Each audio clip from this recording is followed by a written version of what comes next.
Hi friends, welcome back to my channel.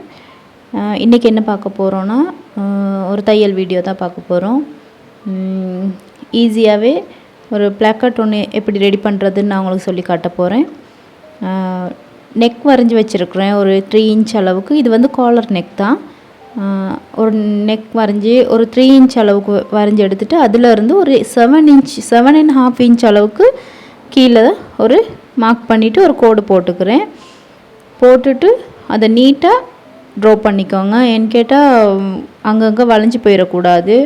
நீட்டாக draw பண்ணிவிட்டு அதிலிருந்து ஒரு 1/2 இன்ச் அளவுக்கு சென்டர் பாயிண்ட்லேருந்து ஒரு 1/2 இன்ச் அளவுக்கு 2 பக்கத்துக்கும், அப்படின்னா நம்ம 7.5 மார்க் பண்ணோம் தானே, அந்த இடத்துலேருந்து 2 பக்கத்துக்கும் 1/2 இன்ச் அளவுக்கு மார்க் பண்ணிக்கோங்க. மார்க் பண்ணிவிட்டு அதில் இருந்து மேலே ஒரு 1/2 இன்ச் ஒன்று மார்க் பண்ணுங்கள்.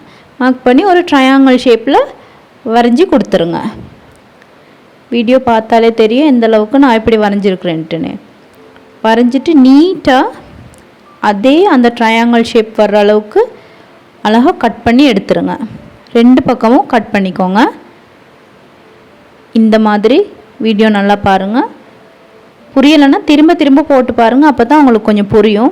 கட் பண்ணி எடுத்துகிட்டு நான் வந்து ஒரு 4 இன்ச் அளவோட துணியை 1 இன்ச் வர மாதிரி மடித்து வச்சுருக்குறேன். இதோட நீளத்தை பார்த்தீங்கன்னு சொன்னால் ஒரு 18 இன்ச் அளவுக்கு உயரத்தில் நான் எடுத்துருக்குறேன்.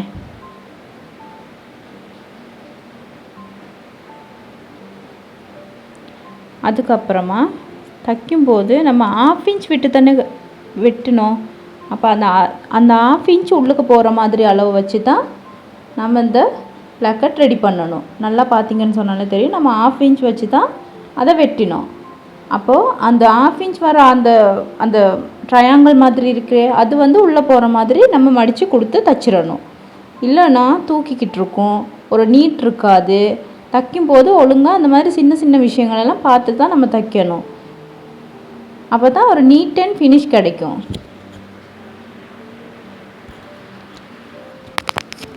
இந்த மாதிரி பொறுமையாக தைச்சிக்கோங்க. நான் டேப் வச்சு அளந்து எடுத்துக்கிறேன். ஒரு 1/2 இன்ச் வருதான்னு சொல்லி நான் அளந்து எடுத்துக்கிறேன். எடுத்துட்டு நல்லா பார்த்தீங்கன்னு சொன்னாலே தெரியும், நீட்டாக தையல் விழுந்துருச்சு. அதுக்கப்புறமா கொஞ்சமாக அந்த கீழே வந்து ஒரு ட்ரையாங்கிள் ஷேப் வர்ற மாதிரி மடித்து நல்லா அயர்ன் பண்ணி எடுத்துக்கோங்க. பாருங்கள், உங்களுக்கு என்ன ஷேப் வேணுமோ அந்த மாதிரி மடித்து கொடுத்துட்டு அயர்ன் பண்ணி எடுத்துக்கோங்க. அயர்ன் பண்ணி எடுத்துகிட்டு இந்த மாதிரி நான் ஜாயின் பண்ணதுக்கு என்ன, ஆனால் நான் உள்ளே இருக்கிற துணி வந்து தச்சு பற்றாமல் வெளியில் இருக்கிற அந்த ஓரத்தை மட்டும் தச்சு எடுக்கிறேன். தச்சு எடுத்துட்டு கீழேருந்து ஒரு 1.5 இன்ச்சுக்கு மார்க் பண்ணி அதோடு நான் க்ளோஸ் பண்ணிடுவேன். நல்லா பார்த்தீங்கன்னு சொன்னாலே விளங்கும். அந்த 1.5 இன்ச் அளவுக்கு வந்து அதை அப்படியே நான் க்ளோஸ் பண்ணிவிட்டு ஃபுல்லாகவே ரவுண்டுக்குமே தச்சு கொடுத்துட்டேன். பாருங்கள், நல்லா பாருங்கள், அப்போ தான் தெரியும். இந்த மாதிரி தச்சு எடுத்துட்டேன். அதுக்கப்புறம் அது உள்ளுக்கால இன்னொரு தையல் போடுறேன். அப்போ கொஞ்சம் ஸ்ட்ராங்காகவும் இருக்கும், ஒரு அவுட்லைன் கொடுத்த மாதிரி ஒரு நீட் ஃபினிஷ் ஒன்று கிடைக்கும். நல்லா பார்த்தீங்கன்னு சொன்னாலே விளங்கும். அது என்ன ஷேப்பில் இருக்கோ அந்த மாதிரி வச்சு ஒரு 1/4 இன்ச்சோ இல்லாட்டி ஒரு 1/2 இன்ச்சோ வச்சு நம்ம தச்சு கொடுத்துட வேண்டியது தான். பார்த்தீங்கன்னு சொன்னாலே தெரியும் எவ்வளோ ஒரு நீட்டாக அழகாக வந்திருக்குன்னு சொல்லி. நீங்கள் ஏற்கனவே தச்சு வச்சுருக்கிற ஒரு ட்ரெஸ்க்கு கூட நீங்கள் இந்த மாதிரி ட்ரை பண்ணி பார்க்கலாம். கட்டாயமாக ட்ரை பண்ணிவிட்டு எனக்கு கமெண்ட்ஸில் சொல்லுங்கள். பார்த்தீங்கன்னு சொன்னாலே தெரியும், இந்த மாதிரி நான் 3 பட்டன் கொடுக்குறேன். எவ்வளோ ஒரு நீட் ஃபினிஷ் ஒன்று கிடச்சிருக்குன்னு பாருங்கள்.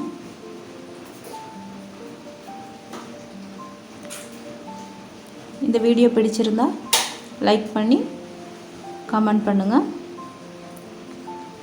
மறக்காமல் சப்ஸ்கிரைப் பண்ணிவிட்டு ஆல் ஆப்ஷனை கொடுத்துருங்க. அப்போ தான் எப்போ நான் வீடியோஸ் போட்டாலும் உங்களுக்கு நோட்டிஃபிகேஷன் வரும். இந்த வீடியோ பார்த்ததுக்காக ரொம்ப நன்றி. நான் இன்னொரு வீடியோவில் உங்களை மீட் பண்ணுறேன். Take care. பாய்.